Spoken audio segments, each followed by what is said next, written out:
अस्सलाम वालेकुम नाज़रीन, गिरतो पेश चैनल को सब्सक्राइब कीजिए और बेल आइकन को क्लिक कीजिए।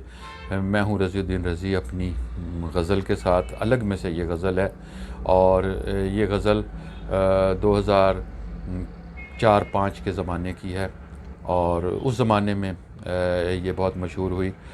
मुशर्रफ का ज़माना था और उस ज़माने की ये गज़ल कि दुख तो नहीं कि तन्हा मसाफ़त में मर गया, दुख तो नहीं कि तन्हा मसाफ़त में मर गया, अच्छा हुआ मैं तेरी रफ़ाकत में मर गया।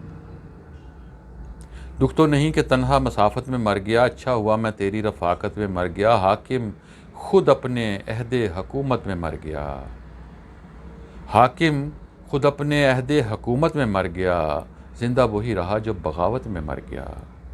हाकिम खुद अपने अहदे हकूमत में मर गया, जिंदा वही रहा जो बगावत में मर गया। कुछ नफ़रतों की नज़र हुआ मेरा ये वजूद,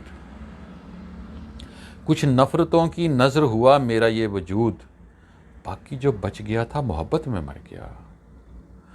कुछ नफ़रतों की नज़र हुआ मेरा ये वजूद, बाकी जो बच गया था मोहब्बत में मर गया।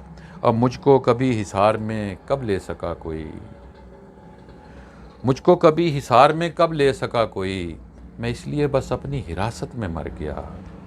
मुझको कभी हिसार में कब ले सका कोई, मैं इसलिए बस अपनी हिरासत में मर गया। और अब तो ये बात तुमको बहुत नागवार है, अब तो ये बात तुमको बहुत नागवार है, लेकिन अगर कभी मैं हकीकत में मर गया। अब तो ये बात तुमको बहुत नागवार है, लेकिन अगर कभी मैं हकीकत में मर गया, उसकी मोहब्बतों का रज़ी ज़िक्र क्या करूं, इतना सुकून मिला कि अज़ियत में मर गया। दुख तो नहीं कि तन्हा मसाफ़त में मर गया, अच्छा हुआ मैं तेरी रफ़ाकत में मर गया।